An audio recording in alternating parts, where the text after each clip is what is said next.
Fala, meu amigo. Aqui é o Guilherme Brito. Seja muito bem-vindo a mais um podcast aqui no canal da DBLCM, onde todas as semanas está trazendo informações para levar a sua carreira para o próximo nível. Esse é o nosso comprometimento aqui no canal da DBLCM. E hoje a gente vai estar respondendo aqui dúvidas de alunos, tá? Dúvidas aqui bem interessantes, dúvidas conceituais, para a gente poder estar aprofundando. E quem está comigo aqui nesse bate-papo hoje é o JP. Tudo bom, JP? Tudo bem, Guilherme, com você? Show de bola, meu irmão. Por aqui tudo certo. E vamos lá, cara. Algumas dúvidas aí a respeito da arquitetura do Oracle. Acho que é bem interessante. A gente sente que é um ponto que gera muitas dúvidas, né? Pela complexidade da arquitetura do Oracle. E que é legal a gente poder discutir aqui e poder aprofundar como que o Oracle funciona de verdade. Depois que a gente entende essa base, tudo fica mais fácil, né, JP? Exatamente. São temas muito importantes aí sobre arquitetura, né? São temas básicos, mas como a gente sempre diz, sempre é bom reforçar, né? Esses conceitos para entender como funciona perfeitamente o produto, né? Como ele se recupera de uma situação tão importante, né? Que vai acontecer eventualmente no seu ambiente, que é uma queda de energia, que vai proporcionar o desligamento inadequado da instância de banco de dados do servidor também, né? Então, qual é o comportamento que é feito aí para poder recuperar o dado e disponibilizar o ambiente novamente, né? Então, é importante ter esses conceitos aí bem firmados, né? Muito bom, JP. E vamos lá, cara. A dúvida aí foi do Jesus Pupo, e ele colocou aqui, ó. Executei alguns switch log files até me encontrar com esse status dos grupos, né? Aí tem lá os status inativo, current e active. Se por algum motivo ocorre um crash do banco de dados ou um shutdown abort na hora de startar o banco de volta, o SMON vai executar um recovery. Até aí, beleza. Nesse processo de recovery, o SMON utiliza apenas os grupos com status yes na coluna archived ou também utiliza junto o grupo com status current? Acho que envolve vários conceitos aí, né, JP, para a gente poder responder, né? Eu acho que se a gente for muito direto aqui, por isso que vale a pena a gente trazer para um podcast, né, cara? Acho que primeiro falar aí de o que é o processo SMON, o que são os redus, né? Muita coisa interessante. Os status, né? Exato. Realmente envolve vários componentes aí da arquitetura do banco de dados Oracle, né? Envolve um processo background, mais especificamente, que é o System Monitor, né? Que é o SMON. E ele é um processo background que ele realmente monitora, né? O ambiente, ele monitora outros processos background também, né? E ele é um dos responsáveis pela recuperação da instância de banco de dados também, né? Quando ele detecta que a instância foi fechada abruptamente, né? O banco de dados foi fechado abruptamente, ele detecta que ele precisa de recuperação, então ele é o cara que monitora isso, né? E através desse processo background, ele inicia ali o processo de recuperação que ele precisa, e aí envolve outros componentes, que a gente vai falar também agora, né? Dentre eles, estão os reduz, acho que é o foco dessa pergunta do Jesus, né? Envolve os reduz, envolve também algo que ele não comentou, que são o undo tablespace, deixa eu falar um pouquinho sobre esses dois caras aí, né?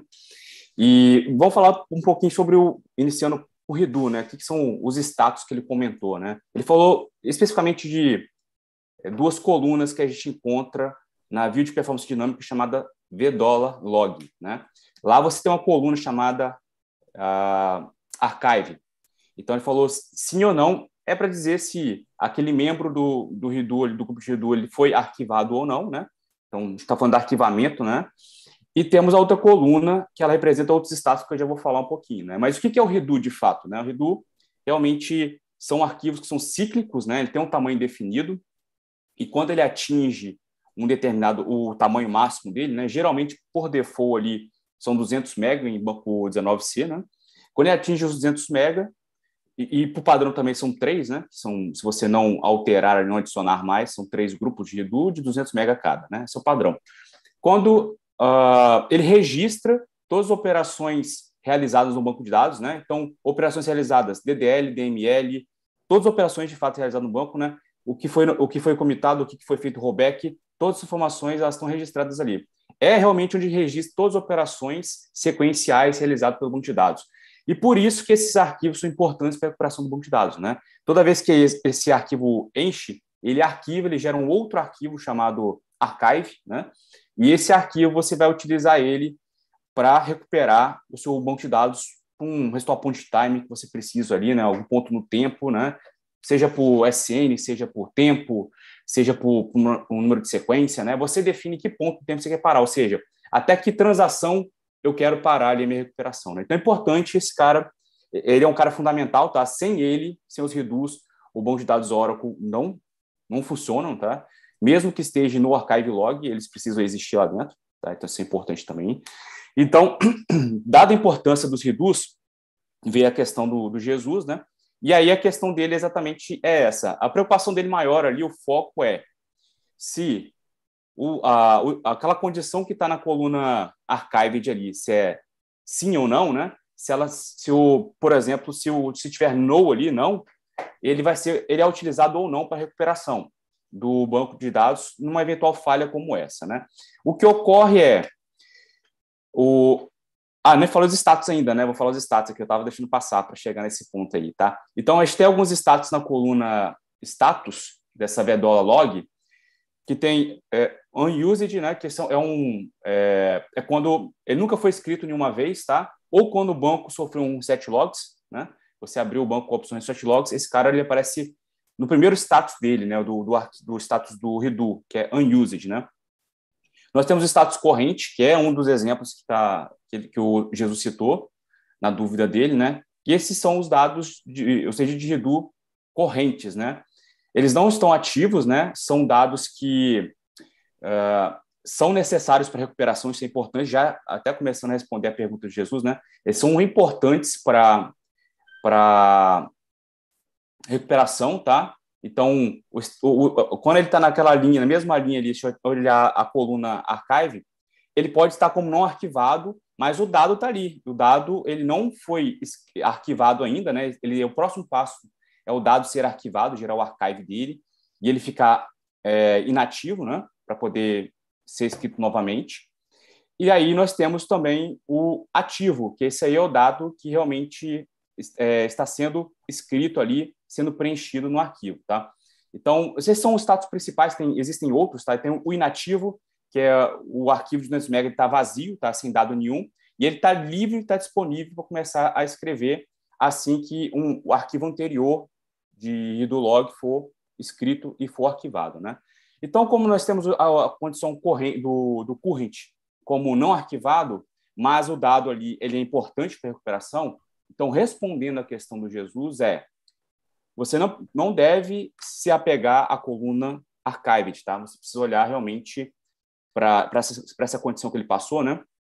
Ou a coluna status, né? O que é necessário? Quais são os status necessários para a recuperação do banco de dados? Current e active, tá? Esses são as duas condições, né, do redo log em que eles serão necessários para recuperar a instância de banco de dados, tá? O inativo, ele está vazio, né? Então não tem dado nenhum ali para ele poder utilizar na recuperação, tá? O unused é um arquivo, lembrando mais uma vez que é uma condição que o redo log ele nunca foi escrito, então por isso ele também não tem informação necessária, tá? Existem outros status, mas eu não vou falar aqui para não confundir muito, tá? Que é o clearing current, tá? Mas realmente para focar na resposta do Jesus aqui, tá? Então, independentemente se a coluna está no ou yes para arquivamento, ele vai recuperar os reduz, né, as informações que estão nos reduz, com status current e active, tá? Então, essa aí é o que ele vai... Se você abrir, você consegue até fazer essa simulação, tá? Você pode abrir 2 sessões aí do seu terminal, do seu acesso ao banco de dados aí, você faz um shutdown abort em uma janela, e na outra você abre o log e deixa um tail lá, por exemplo, para ele poder ir logando toda a informação. Você vai observar exatamente que, pelo número da sequência, você vê que as duas ali, que, por exemplo, se eu tinha 13, 14 e 15, tá? O 13 era current, o 14 era active, e o 15 era o inactive, né? Você vai ver que ele vai recuperar 13 e 14, que são exatamente onde tem as informações que ele precisa, de fato, recuperar, tá? E a 15 você vai ver que ele não vai recuperar, porque não tem dado nenhum, né? Mas, imediatamente, quando o banco de dados ele é aberto, você vai notar que ele vai fazer aquele redo que estava inativo, ele se torna current, os demais ficam inativos, né? Ou seja, prontos para poder receber dados novamente, né? mas já foram recuperados ali. Então, esse é o processo que ele faz. Uma coisa que é muito importante, tá, nesse contexto todo de recuperação é a undo tablespace também, tá? Imagina que durante a falha no ambiente em que a instância foi desligada de forma abrupta, você teve dados ali que são contidos no tablespace undo, né? O undo, popularmente, a gente pode falar de... ele desfaz, né, algumas operações, para você garantir a consistência do banco de dados. Então, você tem o dado na undo, né, aquele dado que está sendo uma cópia da tabela, né, que está sendo alterada. Então, ali, uma vez que você utiliza o commit para confirmar a transação, né, o rollback para desfazer, você utiliza essa área. Então, imagine que durante esse crash que possa existir, essa informação está contida ali. Então, durante a recuperação também, o SMON ele utiliza dados também da undo tablespace.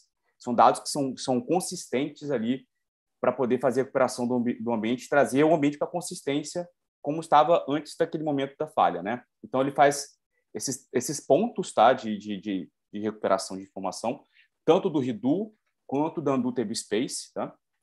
E isso é o seu papel desempenhado pelo System Monitor, né?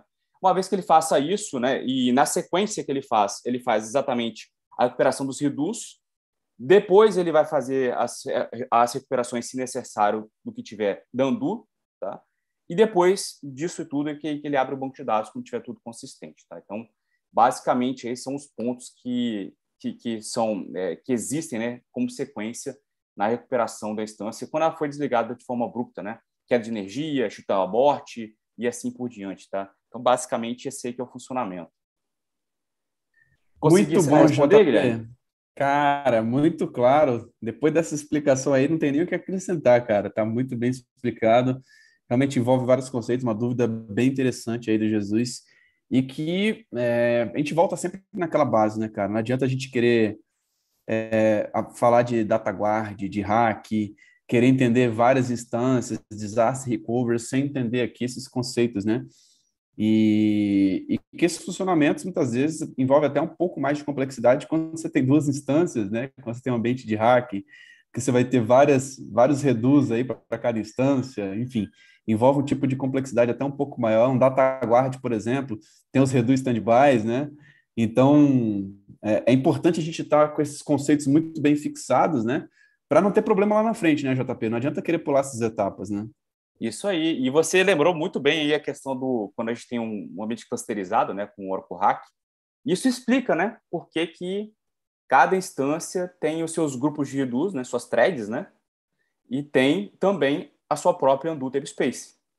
Então, exatamente por essa razão, né, imagina que você vai ter dois nós, um é desligado abruptamente e o outro continua operando, né? Só que aquela informação toda que está sendo tratada na outra instância que está fora ali, naquele nó que está fora, faz exatamente essa recuperação que a gente está falando aqui, né? Que a gente escreveu os passos, né? Então, isso explica, né? Por que a gente tem realmente cada um tem o seu próprio grupo, os próprios threads de redo, né? E temos ali também sua própria tablespace, né? Muito bom, JP. E temos uma segunda pergunta aqui, cara, de Jesus. Depois dessa bela explicação aí que você deu sobre essa primeira pergunta, tem uma segunda pergunta aqui a respeito, cara, de OMF, né? Então, depois de criar o banco de dados, é possível habilitar e desabilitar o OMF? Acho que é até legal falar o que é o OMF, né? O MF é o Oracle Managed Files, né? Então, são os arquivos que são gerenciados ali. A gente transfere para o software Oracle Database, né, a responsabilidade de poder criar os arquivos do banco de dados. Ou seja, quando eu for criar ali um redo novo, quando eu for criar um data file novo, né, eu transfiro, eu não preciso mencionar ali o nome, dar um nome para o arquivo, né, eu deixo o Oracle utilizar os critérios dele lá para poder criar esse nome, né, especificamente ali, e ele garante que vai ser criado no local que você especificar, e aí entra a figura de um parâmetro de inicialização do Oracle chamado dbCreateFileDest, tá? Então, aí ele segue todo um padrão, né? É o caminho que você determina, aí depois ele vem com o dbUniqueName, e aí ele separa em pastinhas, tá? Pastinha datafile, pastinha tempfile, pastinha archive-log e assim por diante, né? Então, control file, né, parameter file e assim, e outros tipos de arquivos também, né? Então, ele faz toda essa organização e ele consegue garantir que nenhum nome vai ser igual a outro no ambiente. Tá? Então, é um mecanismo para você evitar falha humana, né? Você, por exemplo, não criar um data file que não esteja na localização destinada para armazenamento do banco, né? Garantir que você não vai cometer algum tipo de falha que vai tentar colocar o mesmo nome quando for criar um data file novo, por exemplo, e de alguma forma proporcionar uma corrupção daquele data file. Enfim, ele fornece mecanismos de checagem, né? Se o nome existe, e ele mesmo define o nome para o arquivo, né? Então, esse aí é o Oracle Managed Files. Eu recomendo fortemente, tá, que você utilize, porque facilita muito o gerenciamento do ambiente. Para quem já utiliza o ASM, Automatic Storage Manager, é mandatório, né, você utilizar ali o AMF. Ele já cria toda a estrutura de diretórios que a gente precisa. Bom, facilita a manutenção do ambiente, diversas operações, até de clonagem, tá? Se você estiver utilizando PDB, é muito mais tranquilo, tá? Para você fazer clonagem ali, porque ele consegue fazer as conversões ali de nome, de diretório, né? Melhor dizendo, sem comprometer, sem você ter que passar informação. E aí a chance de talvez você errar também, né? Fornecendo ali aquela informação. Então, facilita muito até para essas atividades de clonagem de PDBs, né? E outros mecanismos também, tá? Então, é uma mão na roda você utilizar o OMF, né? E aí a pergunta do Jesus é exatamente essa: se a gente consegue habilitar depois que o banco é criado, né? Lembrando que você pode fazer isso em tempo de criação do banco de dados, né? Via DBCA, por exemplo, você consegue definir, habilitar ali o OMF. Você pode fazer posteriormente, já respondendo a pergunta do Jesus, né? E se você criou lá sem o OMF e depois você quiser habilitar o OMF, você pode habilitar. Tá? Nós temos aula, inclusive, que falamos sobre o OMF e demonstramos, né, como se habilita e tudo mais. E da mesma forma que você consegue habilitar, você consegue desabilitar também, né? Depois que o banco está criado e você já utilizou o MF, né? Não é muito interessante, tá? Você já de repente respondendo alguns questionamentos que possam existir, não é muito interessante você fazer essas misturas, né? Você criou o banco de dados, já habilita com o MF. Se você pode habilitar posteriormente, tá? Não tem problema também. Mas você já começa. É bom você começar com padrão, né? Você ter os diretórios todos certinhos ali e centralizar ali as informações dos data files e demais arquivos de banco de dados, né? E quando você desabilita, uma vez que você utilizou o MF, você pode ter vai funcionar perfeitamente, tá, o ambiente. Você vai precisar mencionar os nomes ali, mas aí você vai ter parte do ambiente que vai estar com arquivos OMF e parte que você terão arquivos que não são OMF, né? Então aí você acaba tirando, né, perdendo aqueles benefícios de proteção, né, até que o OMF garante para a gente, né, que eu não vou ter nomes de arquivos com o mesmo nome, enfim, algo nesse sentido, né? Vou tentar escrever criar um arquivo novo, mas que o arquivo já existe, né, com a proteção. Então você acaba tendo esse ambiente meio que híbrido, né? Não é tão interessante assim, tá? Você pode continuar mencionando o diretório que ele já criou quando era o MF e criar um novo arquivo lá dentro, mas aí você já não tem mais essa gerência, né, das questões dos arquivos, né? Então, mas respondendo a pergunta de Jesus, sim, você pode habilitar ou desabilitar após ter criado o banco de dados a qualquer momento, né? Então, realmente é bem tranquilo, é dinâmico, né? A gente faz essa alteração de diretório, então é bem tranquilo assim, de se implementar e também tirar se você decidir em algum momento não utilizar mais, né? Basicamente, Muito. a implementação é Uhum. utilizar o parâmetro DB Create File Dash, né, Guilherme? Muito bom, JP. Cara, muito bem explicado. Só lembrando, pessoal, esse OMF cai na prova de certificação do ACP 19, então um tema aí que você precisa saber. É até legal essa dúvida do Jesus, que dá para você criar, na criação do banco de dados, já definir com OMF, ou utilizar depois, assim como o JP explicou, muito bem explicado aí. E a gente pensar que o OMF também vai existir na cloud, cara. Então, vários tipos de provisionamento que você vai fazer de banco de dados, um banco de dados como serviço, por exemplo. Lá você vai ter que rodar um DBCA, vai ter que criar um banco, e aí você vai ter que escolher se vai ter com OMF ou não, se você quer definir o seu padrão de nomes, de nomenclatura, de diretórios, etc. Então, é bom a gente sempre reforçar esses conceitos. Lembrando que muitas vezes algumas empresas grandes, né, JP, eles têm alguns padrões ali de localização de arquivos, né? Às vezes gostam de colocar em algum diretório específico, que muitas vezes foge da regra do OMF, mas é uma particularidade, como o JP disse, a recomendação, inclusive, da Oracle, né? Quando se fala de Exadata, de ASM, sempre utilizar o IMF, tá? Mas também é suportado você fazer de outras formas, você escolher a localização dos seus diretórios. Mas é legal a gente poder discutir esses pontos, né? Para a gente poder ter essa clareza das possibilidades, né? E tá bem seguro na hora da prova de certificação, né, JP? Não sei se tem mais alguma coisa aí a complementar. É exatamente isso, Guilherme. Acho que é um mecanismo tão fácil de habilitar e tão, além de ser simples, só deixar o ambiente organizado e vai facilitar manutenções futuras, né? Então, é só vantagens que eu vejo, né? Mas é importante ter esses conceitos aí também, porque logo quando a gente começa, a gente vai fazer as primeiras instalações, a gente não sabe todas as possibilidades que existem ali naquele momento que você vai fazer a instalação lá no instalador, né? Então, esse é algo que você consegue habilitar por lá e é um checkbox, né? E você menciona a localização e já passa a utilizar. Então, é bem simples mesmo, né? E a Oracle recomenda, nós também recomendamos pela série de benefícios que existe, né? E padrões, como o Guilherme falou também, né? De cloud e Engineering Systems, né? Como é que se data, enfim. A SM é obrigatório, né? Para se você estiver utilizando, né? Então, é realmente um mecanismo bem interessante de você utilizar e manter seu ambiente organizado, né? E fácil manutenção. Muito bom, JP. E, pessoal, se você é um aluno da DBOCM, coloque lá na nossa comunidade de alunos as suas dúvidas, porque a gente está trazendo, inclusive, para temas de podcast, as melhores dúvidas, dúvidas que valem a pena realmente a gente trazer para uma discussão aqui de 20 minutos, meia hora. A gente acredita que esse bate-papo aqui pode ajudar também as pessoas que seguem o nosso canal, mas a gente sempre privilegia quem é aluno realmente de estar colocando suas dúvidas. Todas as semanas faz essas sessões no Zoom para que a gente consiga estar dando esse suporte, tá? E quem não é aluno, lembrando que essa semana está rolando a nossa Masterclass DBA Oracle.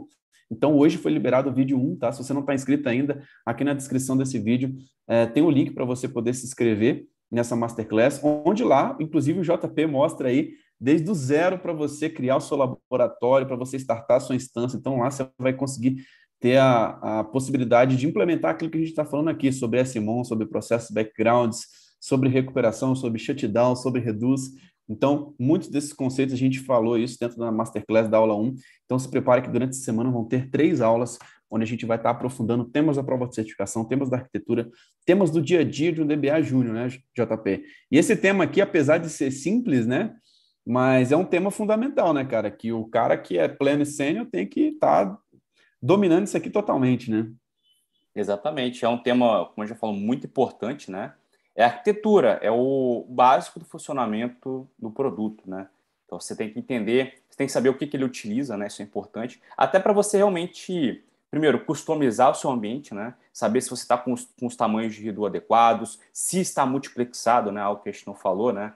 Mas é algo também que a gente recomenda, né? E é algo que você marca lá durante a instalação da criação via DBCA, ou você pode fazer posteriormente também. A multiplexação realmente é você fazer uma cópia daquele redo, né? Você consegue fazer também com control file, para você garantir uma segunda cópia ali, mesmo que seja o mesmo disco, tá? Porque é uma ideia para você ter, das duas cópias, ter pelo menos uma funcionando ali, se eventualmente houver uma corrupção, ou se alguém apagar um arquivo desse de forma equivocada, né? A gente vê em muitos locais aí utilizando a extensão .log, né? E aí, se o cara não tiver muito conhecimento, ele pode ir lá apagar, achando que é um arquivo de log. Então, assim, realmente são boas práticas para você colocar no seu ambiente, né? Então, o primeiro passo é entender a arquitetura e depois você ir implementar essas melhores práticas aí. Então, é importante saber como funciona de fato o produto e toda essa arquitetura, né? Muito bom, JP. Pessoal, lembrando que essa experiência vai estar disponível nas nossas plataformas de podcast, como Apple Podcast, Google Podcasts, Spotify. Então, assine a DBOCM por lá também, para você não ficar de fora de nenhum dos nossos conteúdos. Lembra também de habilitar aqui as notificações no YouTube, porque assim que te entrar ao vivo, você é notificado aí no seu aplicativo, no celular. E todas as semanas está rolando uma bateria de conteúdos aqui para realmente te destravar, cara, e poder levar sua carreira para o próximo nível. Hoje nós temos mais de 1.000 alunos na DBOCM, tem sido muito legal a gente poder ver o impacto que a gente está gerando nesse mercado, onde a gente vê pessoas recolocadas no mercado, pessoas sendo promovidas, pessoas que tiraram a certificação, e essa é a nossa missão aqui, realmente, levar sua carreira para o próximo nível e fazer com que você seja um profissional disputado quando o assunto é banco de dados Oracle. JP, fechamos por aqui então, cara. Aquele abraço e até a próxima. Um abraço, obrigado, Guilherme. Até Valeu, tchau, mais. tchau. Tchau, tchau.